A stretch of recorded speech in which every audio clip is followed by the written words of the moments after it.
Welcome back to Dreamy Train Tales. Thank you for joining me tonight. Now let's settle down and begin our journey together.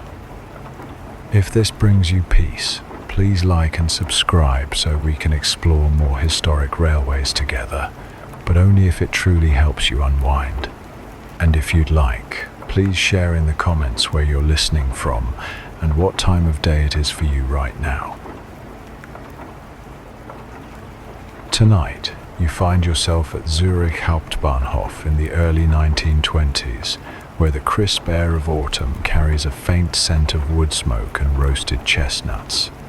The grand arched hall glows beneath lamps of warm light, their glow falling across polished floors and the steady bustle of evening travellers. Steam drifts in through the high windows from locomotives waiting beyond, curling in soft ribbons that catch the golden lamps above. Before we begin this journey together, take a moment to settle in wherever you are. Allow your shoulders to sink a little lower, your arms resting gently at your sides. Draw in a slow, deep breath, filling your chest completely, and then exhale softly, letting tension fade with the sound of the rails already waiting. Let the rhythm of this historic railway carry you into peace. The platform hums with the sound of porters wheeling trunks, boots clicking on stone, and the low voices of travellers gathered for their evening departures. A gentleman in a wool coat lifts his hat in farewell, while nearby a family shares quiet laughter, children pointing with delight toward the iron engine waiting under the vaulted glass roof. Its brass fittings glint in the lamplight, while clouds of steam rise steadily, shimmering in the cool evening air. You step forward, your shoes sounding lightly on the wooden planks of the platform. A porter in uniform greets you with a polite nod and opens the polished door of your carriage. The brass handle feels cool against your palm as you step into the warmth within. The interior glows with soft lamplight, polished wood gleaming, and plush velvet seats waiting with quiet promise. The faint aroma of leather, smoke, and polish mingles with the cool mountain air that drifts in through the open window. You take your place by a wide window, the cushion yielding beneath you as you settle in. Your back feels supported, your shoulders at ease, your hands resting lightly in your lap. Through the glass, the city lights shimmer against the night, while steam from the engine drifts in silver clouds.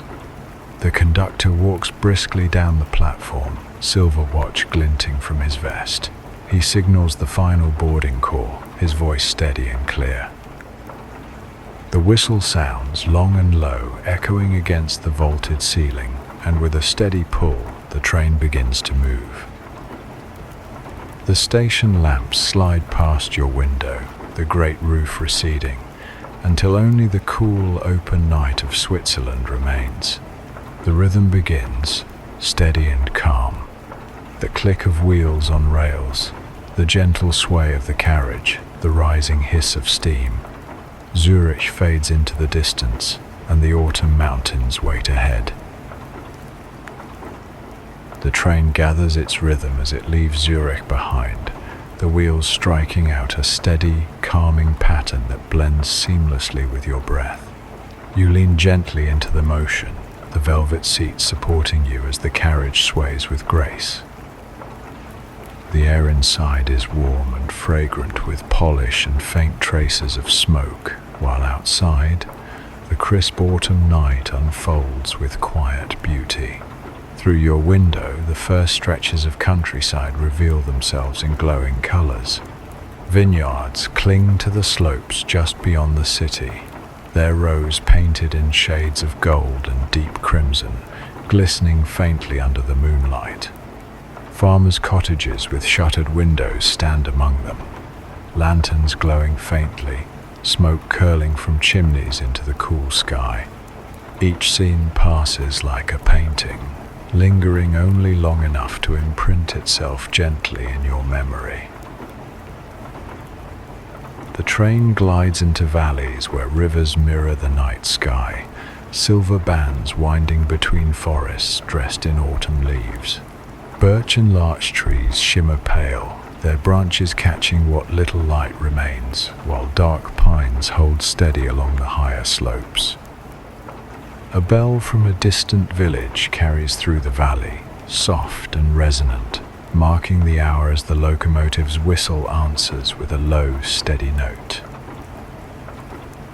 Inside the carriage, the atmosphere is hushed. A steward moves quietly down the aisle, offering cups of coffee and tea, the steam rising in fragrant curls.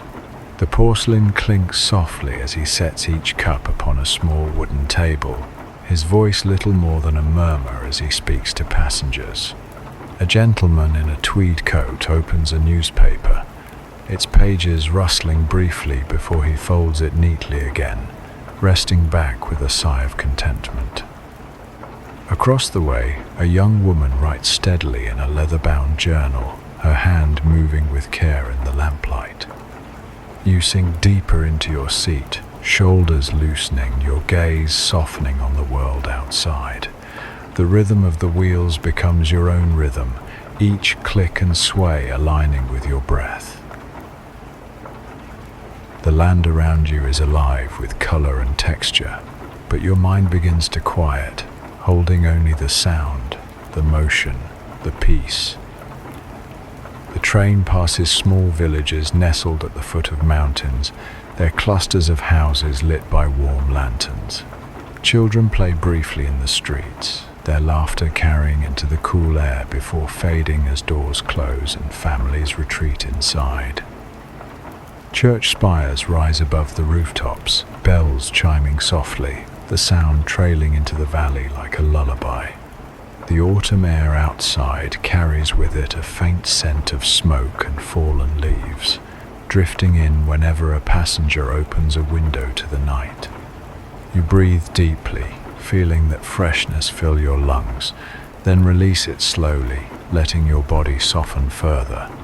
Each breath carries you deeper into calm, each exhale a release of the day's weight. The rails stretch onward, steady and sure, carrying you deeper into the heart of Switzerland. The vineyards fade, the valleys widen, and the dark shape of mountains begins to rise against the horizon.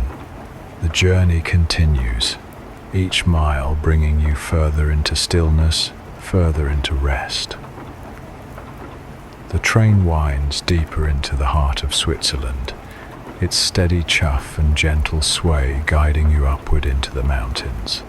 The valleys widen, then narrow again, as the locomotive finds its course along winding tracks carved through stone and forest. Outside your window, the air grows crisper, the autumn colors brighter, as if the mountains themselves have been painted with a brush dipped in fire. Golden larches line the slopes, their needles glowing like embers in the lamplight of dusk. Red maples blaze against the darker greens of pine, while oak leaves drift slowly to the ground, carried by the mountain breeze. You pass beneath viaducts that soar above deep ravines, the stone arches catching the glow of lanterns from the train as you cross. For a moment, the wheels thunder hollowly on the span, echoing into the depths below, before softening again as the tracks return to solid ground. The air carries a hint of early snow. Higher peaks ahead gleam faintly, their crowns dusted in white, their outlines sharp against the star-scattered sky. Mist rises from the valleys, wrapping villages in silver veils, while church bells ring faintly, softened by distance. You watch as clusters of wooden chalets appear, smoke rising straight from their chimneys, the scent of pine and firewood drifting faintly through the open vent above your seat. Inside the carriage, lamplight glows warmly. Passengers are quieter now, lulled by the climb, their conversations hushed, their movements slower. A mother draws a woolen blanket over her child, tucking it gently around small shoulders. Across the aisle, a traveller gazes silently out the window, his face softened by the reflection of light and shadow. A steward checks the fittings discreetly, then withdraws, leaving only the hush of breath and the lull of the rails. The whistle sounds, low and steady, echoing back from the mountain walls. You feel the train press onward, the locomotive pulling firmly, yet without haste, each turn revealing another view, a waterfall cascading from high cliffs, its spray glowing silver in the moonlight. A narrow gorge where the river foams white against black rock, a wide alpine meadow where cattle graze even at night, their bells chiming softly. You lean gently into the sway of the carriage, your body loose, your breath long and steady. The rhythm of the climb is not hurried, but sure, carrying you upward as naturally as sleep carries you inward. The train is your guide through the glowing heart of autumn, its sound and motion weaving with your breath into one continuous thread of calm.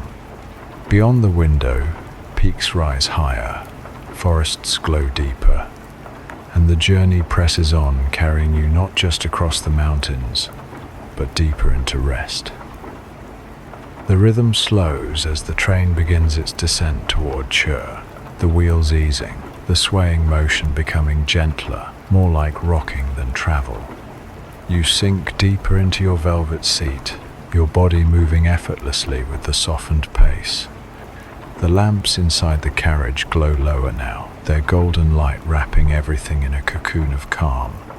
Outside, the world is hushed in autumn dusk. The peaks that towered above are now behind you, their snow-dusted crowns glowing faintly in the last touch of moonlight. Valleys open wide, their forests dim and shadowed, the fiery colors of day now softened into deep golds and browns. Small rivers trace silver lines across the landscape, reflecting the faint glow of lanterns from the villages you pass. Each one feels like a warm beacon in the mountains, chalets clustered together, church towers standing tall, smoke rising from chimneys in thin lines into the night. You notice the faint chime of cowbells drifting from alpine meadows, blending with the low murmur of the rails. The air through your window vent feels cooler here, tinged with pine and distant snow, fresh and light against your skin. You draw in a long breath and release it slowly, your body loosening further, your thoughts quieter than before. Inside the carriage, most passengers have surrendered to rest. A gentleman folds his coat under his head as a pillow, already breathing deeply. The child beneath the woolen blanket shifts once, then becomes still again. The journal is closed now, resting on its writer's lap, her pen slipped quietly to the floor. The whole carriage seems to move together in one gentle rhythm, carried by the softened motion of the train. Ahead, the faint glow of Chur shimmers into view, scattered lanterns glowing at the base of darkened slopes. The train eases, its whistle sounding once more, low and steady, echoing into the valley like a final lullaby. You feel the motion soften further, each sound quieter, each sway gentler, until all that remains is stillness, comfort, and peace. As this mountain journey draws to its gentle close, the train's rhythm slows until it becomes little more than a rocking cradle beneath you. Each click of the wheels is softer now, each sway a little more delicate, as if the entire carriage is guiding you toward rest. Your breath follows the same pattern, long and unhurried, flowing in and out as naturally as the motion of the rails. Outside the window, the night has fully embraced the mountains. The fiery autumn colors have faded into shadow, their brilliance now only a memory, while the peaks stand watch in silence under a field of stars.